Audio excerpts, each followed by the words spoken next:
bus station, all the home football games. Halloween night, we go down to 6th Street in Austin. It's a wild place. This year alone, our ministry's handed out over 500,000 gospel tracts. God's good to us.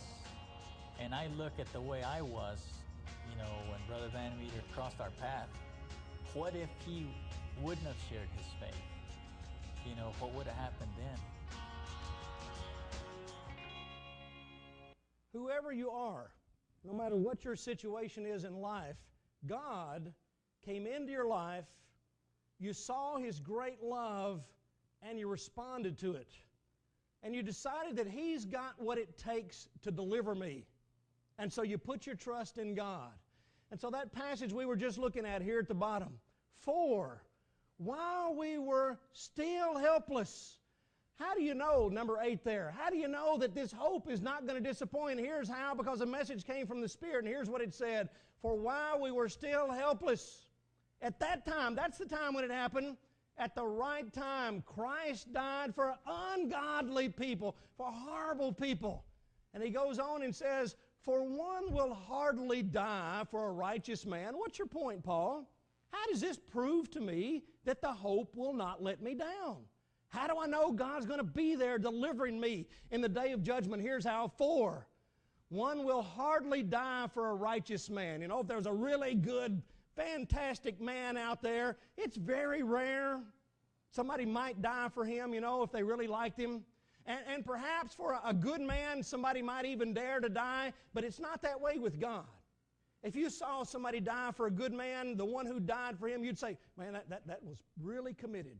He must have really been committed to the one for whom he died. He must have really been a good person for him to die for him to have that kind of love for that one for whom he died. But that's not the way God shows us that He loves us. Verse 8, but God demonstrates His love toward us in that while we were yet sinners, back when you were still warring against God, it's not that you were a good man then. It's not that you were a friend then. It's back when you were a bad person. You had a bitter attitude in life. You cheated, you lied, you distorted things, you had a lot of pride, whatever it was. Back in those times, when we were yet sinners, that's when Christ died for us. You see the contrast? It wasn't while we was good. It wasn't while we were righteous. It was when we were sinners. That's when Christ died. And that for us there, I asked somebody one time, what does it mean that Christ died for you? And they struggled with what that means. Well, He died so I could have salvation. That word for there is the Greek word hooper. It's not the ordinary word for in Greek. Hooper means on behalf of. You see, you were the one who was supposed to be nailed there, but instead He died on your behalf. He got up there for you. And He did that not while you were a friend. He did it when you were warring against Him. When you were taking drugs, or when you were stealing cars, or when you were, whatever you were doing in life, that's when He decided He would die for you. Christ died for us. Now, notice the phrase, much more than. That occurs like 7 times in chapter 7. And here's the point.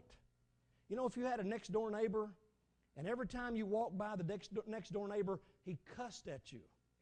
And on your way home, when you walked by the front of his house, he threw rocks at you. And when your spouse went down the road, the next door neighbor spit on her. When your kids went by, he tried to kidnap one. And the next day, he threw rocks through your windows. And the next day, he tried to rape your wife.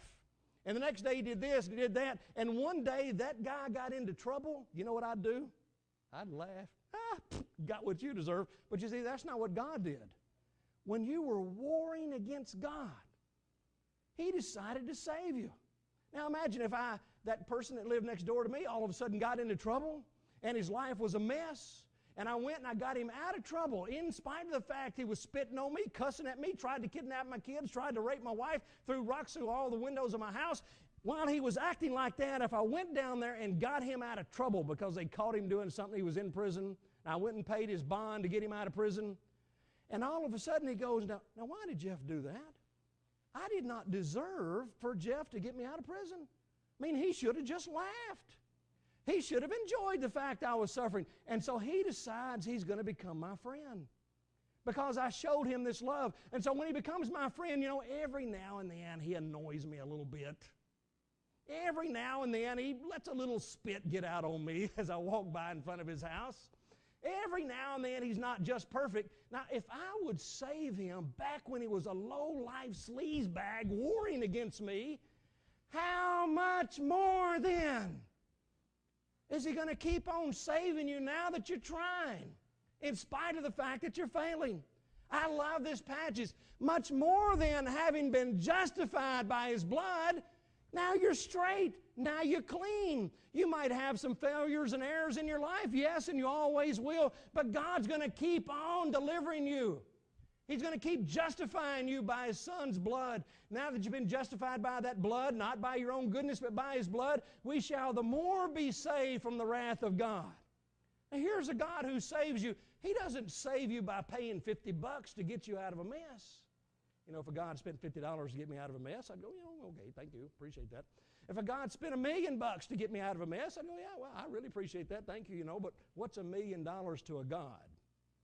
But when a God is so determined to walk up to His own Son and stick something in it and suck all of His blood out, to present it to the one to whom you owe a death penalty so that He can repurchase you back from the devil, when a God is that determined to save you, and He does, if He would save you when you were like that, how much more is He going to save you when now you're trying to live for Him? How much more is He going to keep you saved from the wrath of God for? Paul, would you make it a little more clear, just in case I hadn't gotten it yet? For if while we were enemies against God, when you're out there warring against Him, that's when He came and delivered you. If that's when He reconciled you back to God so that you were buddies now. Now you're friends. You were enemies and He saved you, but now you're friends. If now you're friends, how much more is He going to keep reconciling you through the death of His Son? And there's our green word again, much more. Much more then, having been reconciled, shall He continue to save us by His life. That's what I want. Look at all these blessings. He demonstrated His love. He saved us. He justified us. He's going to save us from wrath. He reconciled us back to God. He used His own Son's death to do it. He's going to continue to save us now by His Son's life. And not only this, but there's something else we rejoice in. We rejoice in God simply for the fact that He has now given us the reconciliation. I've been redeemed. God has made me His friend again. You know, usually when I see reconciliations take place, it's because both the husband and the wife, who are unreconciled at the moment, they start talking a little bit. They decide they want to get back together, and they start becoming loving again. He goes and buys her a bouquet of flowers. She goes and buys him a new Mercedes-Benz. And because they do all these good things for each other, they get back together again. But you see, God didn't reconcile us back to Him when we were being friends. God paid the death penalty when you were spitting in His face. And He paid it anyway. If He would do that, what's He going to do now that you're a friend? He is absolutely determined. This is the kind of love I have for you. Your hope will not be disappointed. I promised you I would deliver you, and I'm telling you I'm going to deliver you. You've been reconciled to me now. We're friends again. You've received the reconciliation. I like the thought of having perfect peace. You know, when time is bad, when I'm struggling, when people are being ugly to me or whatever it is, deep down I'm going, but I've been redeemed. You can say what you want to, you can do what you want to, but I've been redeemed. I am God's buddy. And when you got God as your buddy, and better than that, as your dad on your side, you don't have to worry, because He's going to deliver you. This one's not going to work because it's like the first one. It's been a difficult year. Jobless rates are in double digits. Homelessness and hunger are at all. This one's no good without being able to see the video. I wish you could see it, because this video really brings out who Jesus is and the love that He wanted to share for us. I know this. When I look at all that God did for me, I want to give thanks. I want to spend my life for Him. I want to use every waking minute of my life to glorify the one who was so committed to deliver me. But knowing that I've been delivered, I have peace.